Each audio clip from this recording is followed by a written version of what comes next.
878 days. That's how long it's been since I uploaded on this channel, but guys, we are back. He's back. What's up guys, Joe here, welcome back to my channel, and like I said, 2.5 years. It's been a little while, that's for sure. I've been up to all sorts in that time. I worked for GCM for a while, presented some shows, worked with some incredible people there that are my friends today too. I've been at some cycling races this year. I went to the Giro, San Remo and Roubaix, working out there too.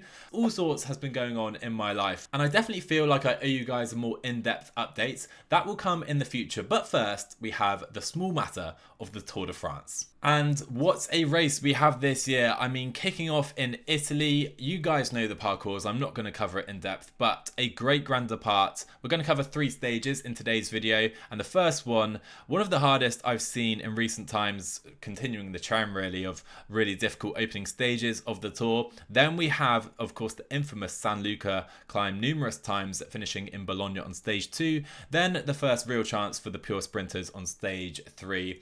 And of course, later in the race, the big mountains come, some incredible mountain tests later on. Looking forward to that, with of course the race finishing in Nice due to the Paris Olympics. So start list time, here we go. And I do believe it's the first race where the big 6 are racing. Those are, of course, Tadej Pogacar, the favourite for me. We have Jonas Vingegaard, 2-time defending champion. Primoz Roglic in those Red Bull colours too. We have Mathieu van der Poel heading back to Visma. We have Wout van Aert, and then down, making his Tour de France debut, Remco Evenepoel. The big 6 in men's cycling right now.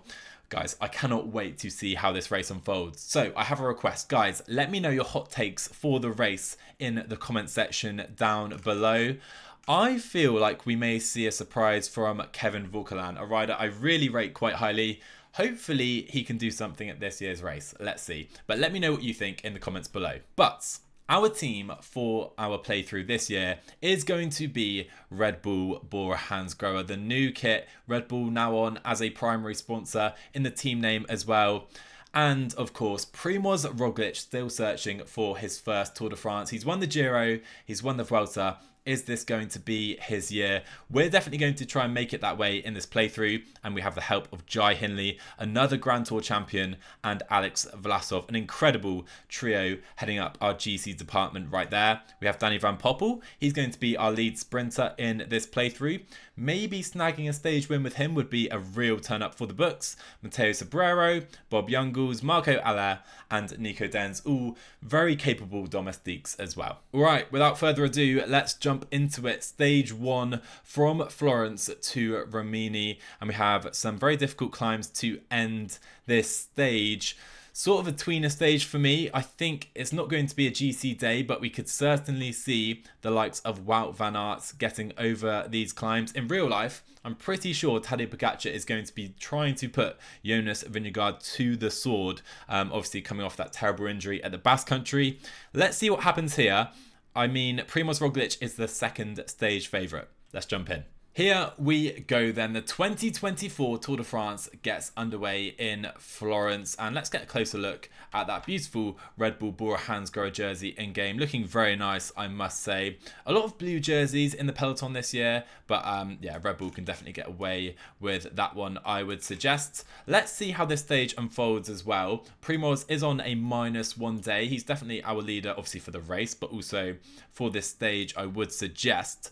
Danny van Poppel on a -1 day as well. Could be an option in a sprint. Let's just see what type of breakaway forms first. Okay, so breakaway has gone up the road. Mike Teunissen, one of those riders. You can see the other 4 up the road. Dorian Godon, very strong rider actually to be choosing to go up the road, a stage that suits him well. First climb of the day though, I have decided to head to the front with Matteo Sobrero. He's going to set a light tempo just to see if we can maybe hurt those pure sprinters a little bit more. And I think while there's no action, it's a good time to say, guys, I've literally played no PCM in the last few years. I can't remember playing a stage on this this game, so let's see how it goes. Okay then, only 2k to go to this first intermediate sprint of the Tour de France, of course. Points on offer for the first 15 riders, only 5 up in the breakaway. Danny Van Poppel with a good chance in this competition, and perhaps at this sprint as well. No one else competing for it, so that's some easy points for us right there. Let's bring him back to this group.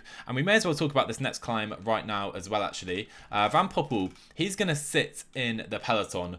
Primoz Roglic, he's our leader at this Tour de France. We're all in for Primoz, of course. I do want to keep Alex Vlasov and Hindley in the GC picture if we can, if that's without hampering Primoz. But for example, I'm not going to save the likes of Daniel Van Poppel, Nico Denz, Marco Allard to perhaps win a sprint if it doesn't suit Primoz. Tadej Pogacar at the front of the peloton, same with Jonas Vingegaard. Just a few wheels further back is Primoz Roglic, and our guys on the front pressing on now on the Côte de San Leo. By the way, Matteo Sobrero on a -3 day, he's still on the front of the peloton. He has put in an absolutely mega ride today. Now we're seeing damage at the back. Phil Bauhaus is gone. Biniam Gamay, one of the sprinters who could have survived today, he's also gone. Pascal Ackermann, Jasper Philipsen, there we go. The main sprinter at this Tour de France, he is gone. My boy Kevin Vauquelin though, he's gone too. But I have to say, we do have to remain very vigilant. Sobrero finally done for the day, but we still have 2.5 minutes up the road to a monstrous ride so far from Kevin Genietz. He has over 1.5 minutes on the next rider from the breakaway. Even Adam Yates now is suffering out the back. We have 36 riders left in the peloton, but still 1.5 minutes. Jorgensen, Van der Poel, Marc Soler looking to be aggressive right now. And Kevin Genietz, he's starting to suffer. So over the top of this climb, Bob Jungels is going to lead the peloton, and Danny Van Poppel is still in this group. But so is Wout van Aert. He is surely the big favourite for today's stage. Okay, he's not going to win today's stage. 12k to go. This group of 29 are looking strong. Van Poppel finally gets some water to our guys. But tip your hat to Kevin Genietz. What an effort today. And here we go, 9k to go. Matthew Van der Poel puts in a massive acceleration on the front. We only really have Bob Jungels, who I'm willing to expend to try and bring him in. I have Roglic firmly placed on Tadej Pogacar's wheel, and Van Poppel is on the wheel of Wout van Aert. But we do need to bring in the world champion. 5k to go. Things are hotting up right now. Matteo Jorgensen burying himself. Bob Jungels making a massive effort here to try and deny Matthew Van der Poel. Roglic still on the wheel. Van Poppel in a great position here on Wout van Aert's wheel. But Bob Jungels, can he bring in Matthew Van der Poel? No, he can't. Do we have anyone else we're willing to spend? Now Wout van Aert is on the front. 1.8k to go. We have Van Poppel still on the wheel of Wout van Aert. We're going to kick to the finish in the final kilometre here. Van Poppel, Roglic trying to come back late, but Wout van Aert is unstoppable and takes the first yellow jersey of the Tour de France. Roglic second, Van Wilder third, and Tadej Pogacar just off the podium. Cool, what a finish that was. Wout van Aert wins it at the end, defeating his rival Matthew Van der Poel. For us, on a -1 day, we absolutely take Roglic in second place. I don't think we could have done any better today. Taking some bonus seconds ahead of Pogacar, who would have definitely been a favourite, whilst Van Wilder actually a surprise on the podium with his leader Remco down in 8th place. Jonas Vingegaard, he was in this front group. You can see the other GC riders that were here. Unfortunately, I took my eye off the ball, lost some time with Alex Vlasov. Nonetheless, Adam Yates, Juan Ayuso, Laurens de Plus, I know Egan Bernal, Geraint Thomas, they all lost time today. Brutal day to start the Tour de France. Anyway, no time for rest because we have the Bologna stage with the San Luca circuit. It's going to be, for that final climb, is going to be crazy.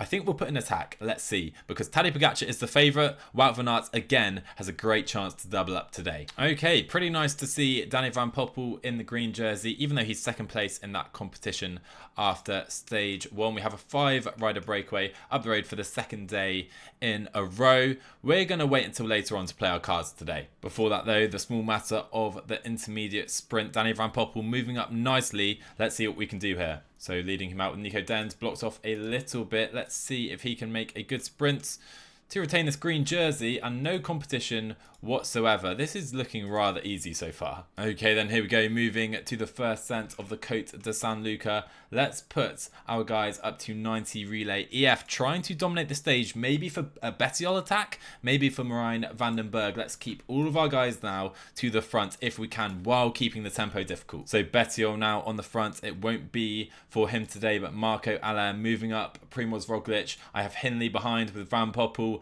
and Vlasov trying to stay in touch here, but let's lead out Roglic with Marco Aller. So Bob Jungels has done a great job today, so has Nico Denz. They are done. It's not about him now though, because Marco Aller up to 99, and we do have the first Primoz Roglic attack of the 2024 Tour de France. Let's put him to 87 and see what happens here. No one of the big GC contenders are following for now. That is a big surprise. There is Pogacar. There is Bart Lemon trying to chase, but Roglic has gone solo over the top. There's 12k to go. Okay, and now here we go. Carapaz and Pogacar trying to bridge to Primoz Roglic in this descent. You can see further back, we do have the peloton. Bart Lemon is chasing there, surely for Vingegaard. And we do have Van Poppel still in this group to sprint if we are caught up the road. Okay, 6k to go. Let's see if Carapaz and Pogacar are going to work with Primoz. I'm obviously not going to drag them to the line. It seems Pogacar is willing to work here. We have 13 seconds on Felix Gall, who is trying to chase, and Christophe Laporte now making a big effort. There's only 4k to go. Is Wout in this group? He surely is. Is it going to be a 3-up fight for today's stage victory though? Roglic fighting for, of course, the yellow jersey. We have Van Poppel again in the wheel of Wout van Aert. It seems we're leading out here. There goes Tadej Pogacar. We jump in his wheel straight away. 700 meters left. Here comes Primoz Roglic versus Tadej Pogacar, but Tadej Pogacar beats his rival. We're second for the second day in a row with Primoz Roglic, but what a stage again to kick off this tour. Oh, I love that stage. Guys, I'm 2 stages back and I'm knackered already. That was fantastic. Roglic on the attack. We did get given the same time, but by virtue of 2 bonus 6 seconds in second place, Primoz Roglic is in the yellow jersey, 2 seconds ahead of Wout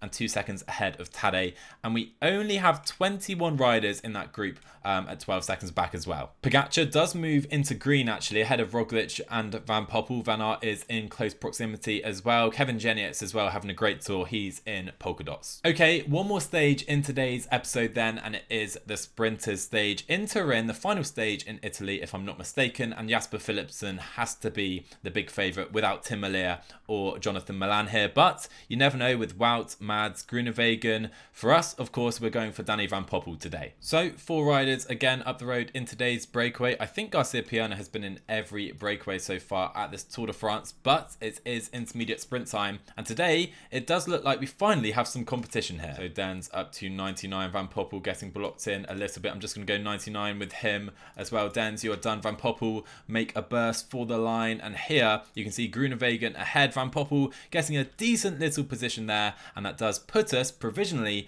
back in the green jersey, which is of course on the shoulders of Tadej Pogacar. Guys, look at these attributes. 84 medium mountain. There were no 84s when I last played PCM, let me assure you of that. And I actually completely forgot to check out Primoz in his yellow jersey, his Red Bull, the first Red Bull yellow jersey in the history of cycling, on the shoulders of Primoz Roglic. Will it be there though when we get to the Champs-Élysées? Let's see. Okay, and you can see the Wout van Aert train is already formed with 20k to go. And when you look at the riders here, Christophe Laporte, Tratnik, Jorgensen is there, Tige Benoot, and it's an incredible lead out.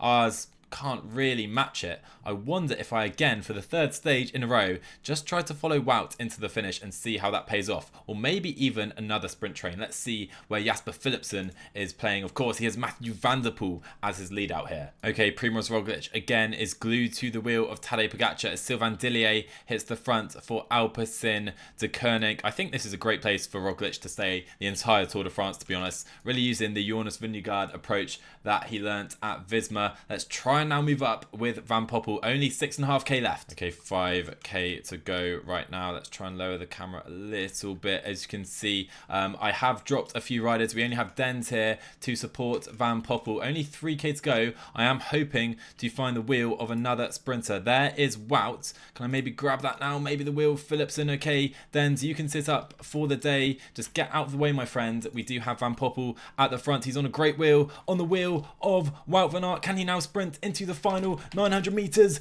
Going for the line. Can't come past Van Aert though. And in the end, it is going to be a very tight finish. But Mads Pedersen wins just ahead of Mark Cavendish. It won't be number 35 for the Brits. Yeah, okay, that wasn't our best result. 17th place for Danny Van Poppel. Not quite as strong as our first few stages, but the yellow jersey is in our team and safely at the front of the group. So that'll wrap up this first episode, guys. Thank you so much for watching. Really appreciate you sticking around for, like I said, 2.5 years, 800 and however many days it was. I think I'll release these every 3 days, so we'll have 3 stages in each episode.